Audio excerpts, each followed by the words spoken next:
वाजताच्या सुमारास धनंजय मुंडे राजीनामा देणार आहेत। आत्ताची महत्त्वाची बातमी विश्वसनीय सूत्रांनी झी 24 तासला ही माहिती दिलेली आहे।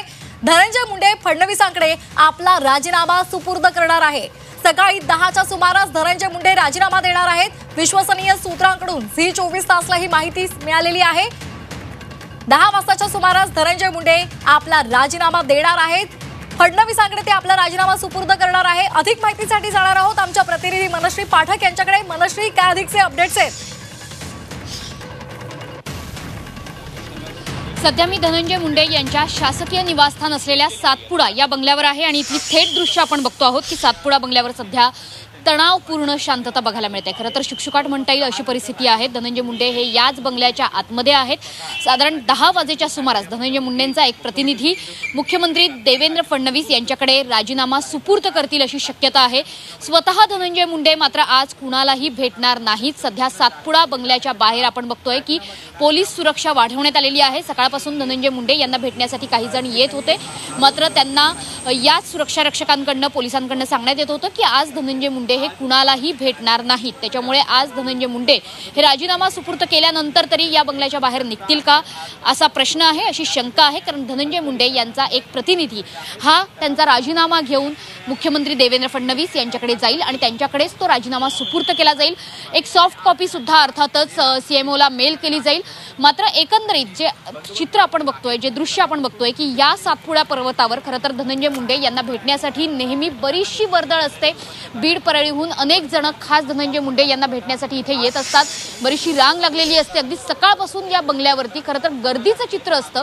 मात्र आज तुम्ही बघत असाल तर सातपुडा बंगला या ठिकाणी एकही माणूस, एकही त्यांचा कार्यकर्ता हा उपस्थित नाहीये। केवळ आणि केवळ पोलिसांची सुरक्षा या ठिकाणी लावण्यात आलेली आहे। काही वेळापूर्वीच म्हणजे काही मिनिटांपूर्वीच या पोलीस सुरक्षेत सुद्धा वाढ करण्यात आलेली आहे। जो मुख्यमंत्र्यांचा शासकीय बंगला असतो वर्षात, तो याच बंगल्याच्या पाठीमागे आहे। जवळच सागर बंगला सुद्धा आहे। त्याच्यामुळे अवघ्या काही मिनिटांचं अंतर पार करायचं आहे सातपुडा बंगल्यावरून सागर बंगल्यापर्यंत। ज्यावेळेस साधारणतः 10 वाजेच्या सुमारास धनंजय मुंडे यांचा एक प्रतिनिधी त्यांचा राजीनामा घेऊन मुख्यमंत्री देवेंद्र फडणवीस सध्या राहत असलेल्या सागर बंगल्यापर्यंत पोहोचेल आणि त्यानंतर त्या ठिकाणी त्यांचा राजीनामा सुपूर्द करण्यात येईल। अर्थातच राजीनाम्याची सॉफ्ट कॉपी सुद्धा मेल करण्यात येईल। मात्र ह्या सगळ्या घडामोडी घडत असताना सातपुडा या धनंजय मुंडे यांच्या शासकीय बंगल्यावरची ही दृश्य आपण बघतो आहोत।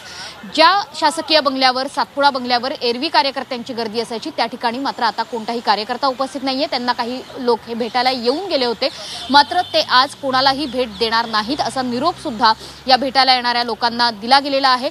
सुरक्षेत वाढ करण्यात येते। त्याच्यामुळे आता अवघे काही मिनिटं बाकी आहेत की हा राजीनामा सुपूर्द केला जाईल देवेंद्र फडणवीस यांच्याकडे। यानंतर मुख्यमंत्री देवेंद्र फडणवीस हे कदाचित माध्यमांशी सुद्धा संवाद साधण्याची शक्यता आहे। या सगळ्या घडामोडींवर मुख्यमंत्री म्हणून ते स्वतःचं काय मत मांडतायत याची सुद्धा वाट आता महाराष्ट्र बघतोय। अगदी धन्यवाद दिलेल्या माहितीसाठी। तर आपण पाहतोय सकाळी 10च्या सुमारास धनंजय मुंडे हे राजीनामा देणार आहेत। आपण पुन्हा एकदा जाणार आहोत आमच्या प्रतिनिधी मनश्री पाठक यांच्याकडे। मनश्री, राजीनामा ते देणार आहेत, सॉफ्ट कॉपी देतील आणि त्याचबरोबर एका त्यांच्या जवळच्या व्यक्तीला किंवा एका सदस्याला ते पाठवतील आणि राजीनामा देतील, पण ते स्वतः बंगल्याबाहेर येणार नाहीत अशी माहिती मिळते। आगामी काळात कशा पद्धतीचं विरोधकांचं वर्तन असेल आणि कशा पद्धतीनं सरकार या संपूर्ण गोष्टींकडे पाहिजे? विरोधकांनी जी भूमिका आज मांडलेली आहे की जोपर्यंत राजीनामा घेतला जात नाही तोपर्यंत आम्ही आजचं अधिवेशन, आजचं सेशन हे सुरू करू देणार नाही, अशीच भूमिका विरोधकांची राहिलेली आहे। कारण हे प्रकरण तापलं, काल जे फोटो समोर आले, ज्या निर्दयपणे हा खून करण्यात आलेला आहे, त्याचे जे भीषण फोटो, त्याचे जे भीषण व्हिडिओ समोर आले, ते समाज माध्यमांवर बऱ्यापैकी व्हायरल सुद्धा झाले। त्याच्यामुळे जनमानसात